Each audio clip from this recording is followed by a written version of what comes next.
ପିଲାମାନେ ଆଜି ଆମେ ସମସ୍ତେ ଗୋଟେ ଗପ ଶୁଣିବା ହେଲା। ସମସ୍ତେ ଶୁଣିବା। ଗପର ନାଁ କଣ ହେଲା? ପିମ୍ପୁଡ଼ି ଉପକାର ସୁଝିଲା ହେଲା। କଣ ଗପର ନାଁ? ପିମ୍ପୁଡ଼ି ଉପକାର ସୁଝିଲା ହେଲା। ଜଙ୍ଗଲ ଭିତରେ ନଈଟିଏ ଥିଲା। ତମେ ନଈ ଦେଖିଛ? ନଈ ସମସ୍ତେ ଦେଖିଛ? ଜଙ୍ଗଲ ଭିତରେ ନଈଟିଏ ଥିଲା। ନଈ କୂଳରେ ଥିବା ଗୋଟିଏ ବଡ଼ ଗଛରେ ଚଢ଼େଇଟିଏ ବସା ବାନ୍ଧି ରହୁଥିଲା। ଚଢ଼େଇ ଦେଖିଛ ସମସ୍ତେ? ଚଢ଼େଇ ଫଟୋ କେମିତିଆ? ମୁନିଆ ମୁନିଆ। ଚଢ଼େଇ କୋଉଠି ରୁହେ? ଗଛରେ। ଚଢ଼େଇଟିଏ ବସା ବାନ୍ଧି ରହୁଥିଲା। ଦିନେ ଚଢ଼େଇଟି ତା ବସାରୁ ତଳକୁ ଚାହିଁ ଦେଖିଲା ପାଣି କୂଳରେ ପିମ୍ପୁଡ଼ିଟିଏ ଭାସି ଭାସି ଯାଉଛି। ପିମ୍ପୁଡ଼ିଟିଏ କୋଉଠି ଭାସି ଭାସି ଯାଉଛି? ଭାସି ଭାସି ଯାଉଛି। କୂଳକୁ ଆସିପାରୁ ନାହିଁ। ପିମ୍ପୁଡ଼ିର ଏ କଷ୍ଟ ଦେଖି ଚଢ଼େଇ ମନରେ ଦୟା ଆସିଲା। କାହା ମନରେ ଦୟା ଆସିଲା? ଚଢ଼େଇ ମନରେ ଦୟା ଆସିଲା ହେଲା। ଚଢ଼େଇ ମନରେ ଦୟା ଆସିଲା। ଗଛରୁ ପତ୍ରଟିଏ ଥଣ୍ଟରେ ଛିଣ୍ଡାଇ ପିମ୍ପୁଡ଼ି ଆଗରେ ପକାଇଦେଲା ହେଲା। ଥଣ୍ଟରେ ଛିଣ୍ଡାଇ ପିମ୍ପୁଡ଼ି ଆଗରେ ପକେଇଲା। ଆଗରେ ପତ୍ରଟି ଦେଖି ପିମ୍ପୁଡ଼ି ତା ଉପରକୁ ଚଢ଼ିଗଲା। ପିମ୍ପୁଡ଼ି ସମସ୍ତେ ଦେଖିଛ? ଦେଖିଛ ସମସ୍ତେ? ପିମ୍ପୁଡ଼ି ତା ଉପରେ ଚଢ଼ିଗଲା। ପତ୍ରଟି ପାଣି ସୁଅରେ ଭାସି ଯାଇ କୂଳରେ ଲାଗିଲା। ପିମ୍ପୁଡ଼ିଟି ପାଣିରୁ ବାହାରି ଆସିଲା। ସେଇ ଦିନଠାରୁ ପିମ୍ପୁଡ଼ି ଓ ଚଢ଼େଇ ସାଙ୍ଗ ହୋଇ ଗଲେ। ପୁଣି ଦିନ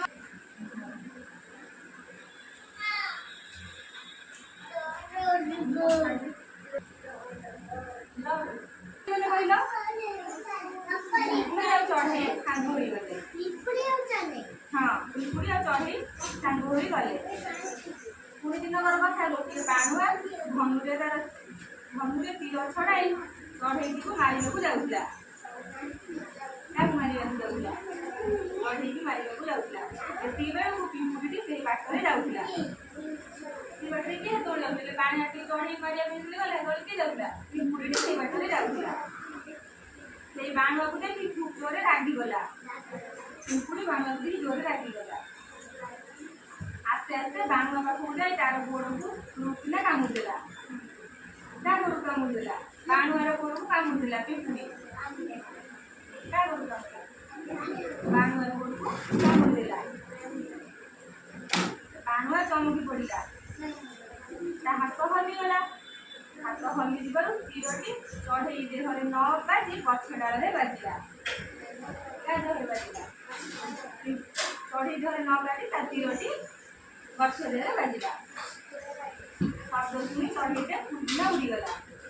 କିଏ ଉଡ଼ିଗଲା? ଚଢ଼େଇଟି ଉଡ଼ିଗଲା।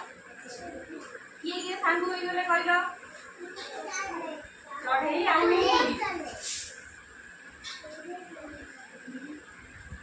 ଚଢ଼େଇ ନଦୀକୂଳରେ କଣ ଦେଖିଲା? କଣ ଦେଖିଲା? ପିମ୍ପୁଡ଼ି ଭାସି ଯାଉଛି। ପିମ୍ପୁଡ଼ି ଭାସି ଯାଉଛି। ଚଢ଼େଇ ପିମ୍ପୁଡ଼ି ଆଗରେ କଣ ପକେଇଲା?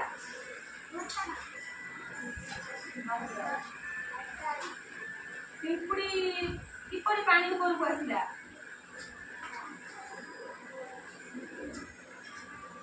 ଭାସି ଭାସି ଆସିଲା। ବାଣୁଆ କଣ କରୁଥିଲା?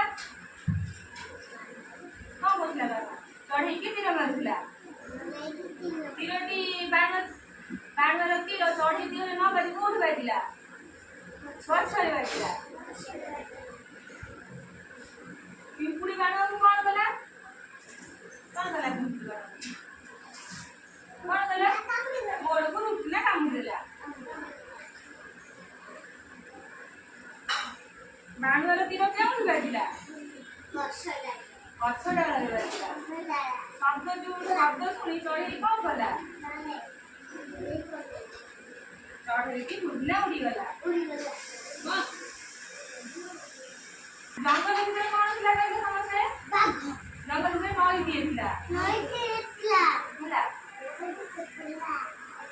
ନଈ କୂଳରେ କଣ ଥିଲା କହିଲ? ଗୋଟିଏ ବଡ଼ ଗଛଟିଏ ଥିଲା। କଣ ଥିଲା?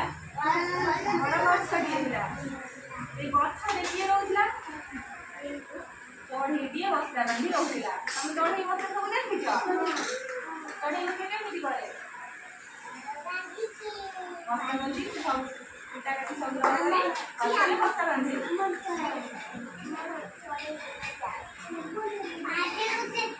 ପିମ୍ପୁଡ଼ିଟି କୋଉଠି ଭାସି ଭାସି ଯାଉଥିଲା? ପାଣିର ସୁଅରେ ଭାସି ଭାସି ଯାଉଥିଲା।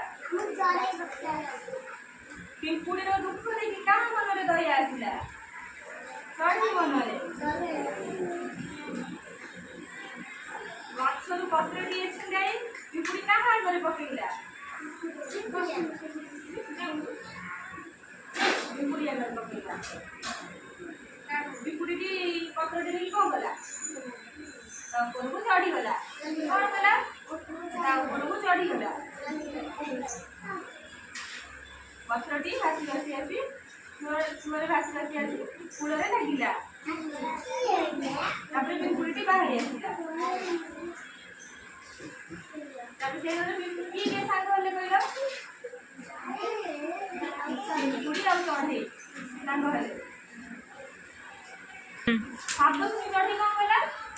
ନା ଉଡ଼ିଗଲା। ଗପରୁ ତମେ କଣ ଶିଖିଲ? ପିମ୍ପୁଡ଼ି ଚଢ଼େଇର ଉପକାର ବୁଝିଲା। ହେଲା, ଗପ ଭଲ ଲାଗିଲା ତମକୁ?